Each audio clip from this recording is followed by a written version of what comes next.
அன்புக்குரியவர்களே, 1 யோவான் 5ஆம் அதிகாரம் 14ஆம் வசனத்தில் நான் இப்படியாய் வாசிக்கிறோம். நாம் எதையாகிலும் அவருடைய சித்தத்தின்படி கேட்டால் அவர் நமக்கு செவி கொடுக்கிறார் என்பதே அவரை பற்றி நாம் கொண்டிருக்கிற தைரியம். ஜெபத்தை குறித்தான ஒரு தெளிவான விளக்கத்தை அப்போஸ்தலனாகிய யோவான் தன்னுடைய நிருபத்தில் எழுதி வைத்திருக்கிறார்.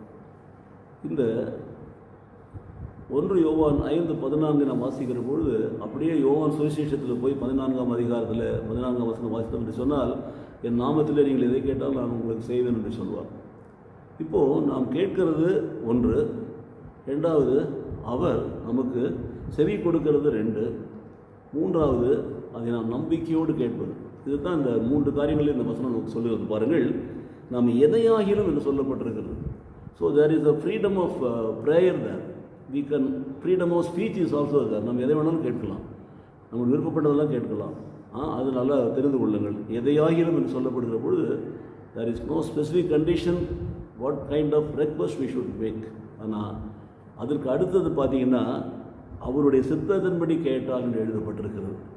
ஸோ எதையாலும் கேட்கலாம், there is a freedom, but at the same time there is a condition. அவருடைய சித்தம், the will of God is very important. ரெண்டாவது, இப்போ ரெண்டையும் கவனித்த பிற்பாடு பார்த்தீங்கன்னா அவர் நமக்கு செவி கொடுக்கிறார் என்பதே அவரை பற்றி நாம் கொண்டிருக்கிற தைரியம் பாருங்கள். So we are sure about it, confident about it.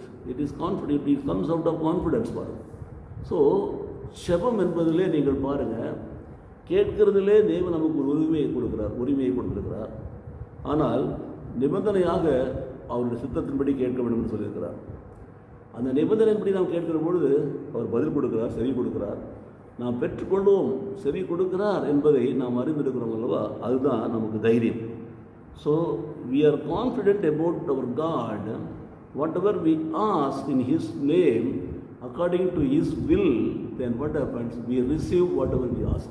That is the meaning of these words. So இந்த வசனம் நாம் கற்றுக் கொடுக்குற காரியம் அதுதான். எனக்கு பிரியமான சகோதரர்களே, நாம் கர்த்தருக்கு பிரியமான காரியங்களை செய்கிறபடிகளாய் வாழ்ந்து அவருடைய வார்த்தையின்படி நடந்து நம்முடைய வாழ்க்கையில் நாம் விரும்புகிற காரியங்களை அவருடைய சித்தத்தின்படி நாம் கேட்கிற பொழுது அவர் நமக்கு கொடுக்கிறார், பதில் கொடுக்கிறார், செவி கொடுக்கிறார் என்பது மிக மிக உறுதியான, நிச்சயமான, நம்பிக்கையான, தைரியமான ஒரு காரியம். So whatever we ask, definitely we will receive. Only when we ask, it should be according to His will. அதுதான் புரிந்து கொள்ள வேண்டும். இந்த காலை வேளையில் எனக்கு அருமையான சகோதர சகோதரிகளே, நீங்கள் ஜெபம் செய்கிற பொழுது, நீங்கள் உள்ளத்தை சோதித்து பார்க்கிற பொழுது தேவனுக்கு பிரியமான காரியங்களை செய்து கொண்டிருக்கிறீர்களா? தேவனுக்கு பிரியமான வாழ்க்கையை வாழ்ந்து கொண்டிருக்கிறீங்களா? தேவ சித்தத்தை நிறைவேற்றுகளாக இருக்கிறீங்களா? அப்போது அவர் சித்தத்தின்படி வாழ்களாக இருந்தால் அவர் சித்தத்தின்படி நாம் கேட்போம். அவர் சித்தத்தின்படி நாம் கேட்போம் என்று சொன்னால் நிச்சயமாக செவி கொடுக்கிறார். அப்போது கொடுக்கிறார் என்பது மாத்திரமல்ல, கொடுக்கிறார் என்பதை நாம் மிகவும் தைரியமாக ஏற்றுக்கொள்ள முடியும், நம்ப முடியும். So we can be of sure about it, we can be of confidence about that. எனக்கு மிகவும் அருமையான சகோதரனே சகோதரியே, ஜெபத்தில் நம்ம அப்படியே கேட்போமா?